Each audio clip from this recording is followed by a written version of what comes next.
Our top student, the valedictorian of the class, Joshua Anderson. Please come to the podium, Josh. Josh has won numerous academic awards, a member of our music department. He's just an outstanding person. If you notice here that everyone in this class is the short people. This is the year for the short people. Class marshal, the principal, the class valedictorian, we're delighted. So he'll be matriculating at Worcester Polytech, computer science. Congratulations in our valedictorian speech. Josh Anderson.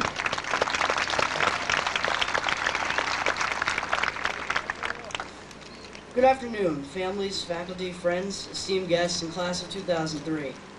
Who would have thought that 5 years would pass so quickly, and that one day you'd be sitting here listening to a guy who goes by the distinguished name of Toad?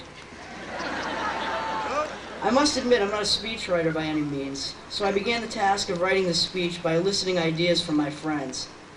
I received many well-intentioned suggestions, such as rapping my speech, doing a stand-up comic routine, or taking up most of my speech with a Mr. Gardner knee slapper.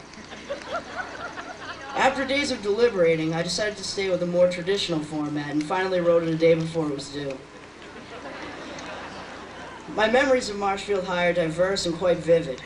Sights and sounds merged together in my mind, leaving me with a sense of pride for the intellectual and emotional growth that we realized in these halls. The many books we read, papers we wrote, tests we took, topics we discussed, and friendships we made helped to guide us through the maze of high school and teenage life.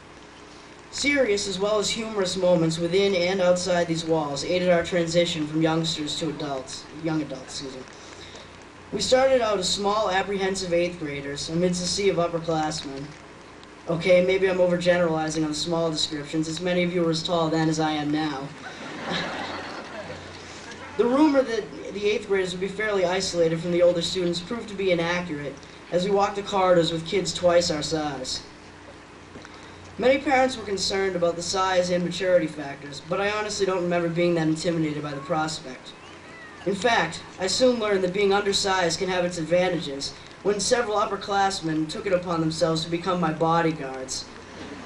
They not only routinely formed a human body shield around me as I walked along, they held doors for me to let me cut in the lunch line, and they often invited me to eat with them.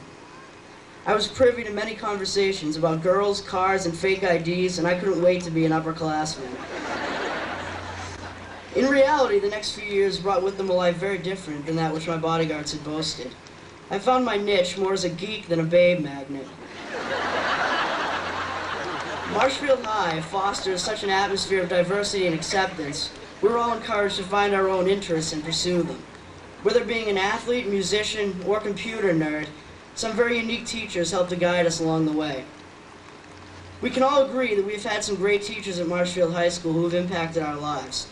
I can't say enough about the teachers here and the devotion that it takes to guide students through some of our most volatile and formative years. Our teachers have endured many of the same challenges that were thrown our way.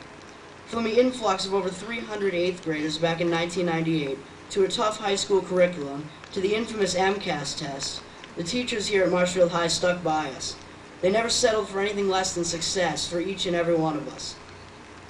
I will miss so much about Marshfield High School.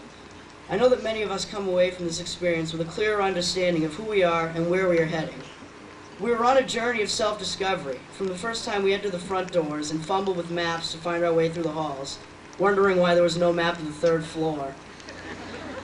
I even think of my frequently changing nicknames as symbolizing my own personal metamorphosis here at MHS.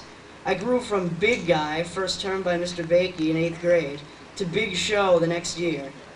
Big Show then became Big Slow in the 10th grade, when a barely legible font on my backpack changed the H in show to a letter resembling an L.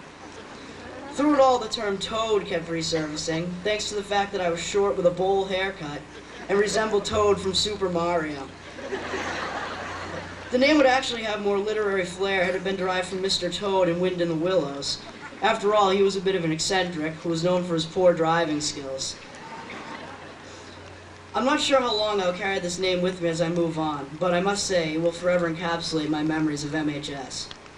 Class of 2003, as we go forward, we are all faced with leaving parts of our lives behind. The one consolation is that we go away with many lasting friendships and memories.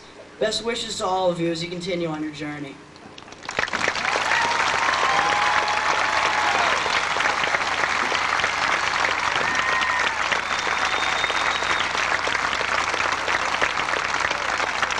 Congratulations to Joshua.